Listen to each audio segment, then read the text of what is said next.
Chapter 6, Episode 11. Sally was wondering about Caprice as they watched the surface of the water above them. Hanging out and being friends and assassins was a great way to live. Thrilling. She missed Billy and the professor a bit. She wanted to ask Billy something every few minutes. He wasn't there. He could be there virtually easy enough. She watched a few bubbles rising to the surface. Focus, girl. Caprice tapped her on the shoulder. It was time. They hung their air tanks from a rope that they had tied around the rudder and surfaced. They could see the lights from Margareta Island. They knew there would be prostitutes on the yacht, so they had sleeping drugs for them. The two men were inebriated enough that it was hardly necessary to be as quiet as they were. It was just the way they had been trained to work. The two men also got shots, not to make them sleep, to make them awake, but with their muscles relaxed. Who the fuck are you? I'm Mary Poppins. What the fuck did you do with my oars? They're fine. Now come along, we're going for a swim. Get the fuck on my boat. Caprice and Sally helped the man onto the deck. He doesn't smell very good. Fuck you! Something is rotten in there.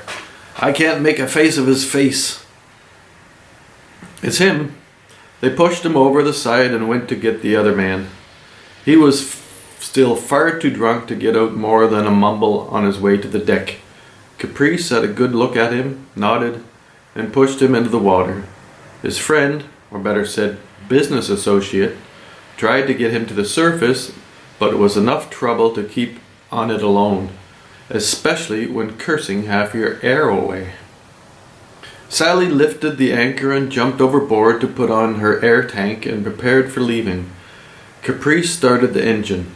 As soon as the boat was in motion, she left off the back of the boat to join Sally.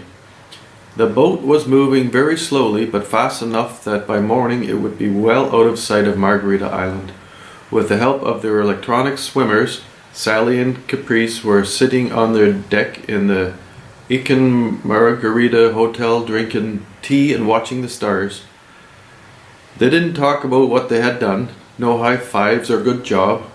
Concentrate on enjoying the sky and the things in it.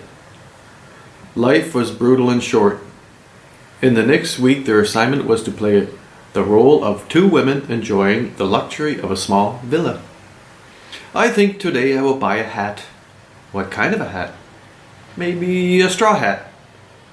I'll get one as well. Then we can go to lunch. Ah, yes, and I know what I'm going to order for an appetizer. Caprice looked at Sally and waited. Those fishy things that are soaked in lime juice. Caprice smiled, leaned over and kissed Sally. But first, I need a little sleep.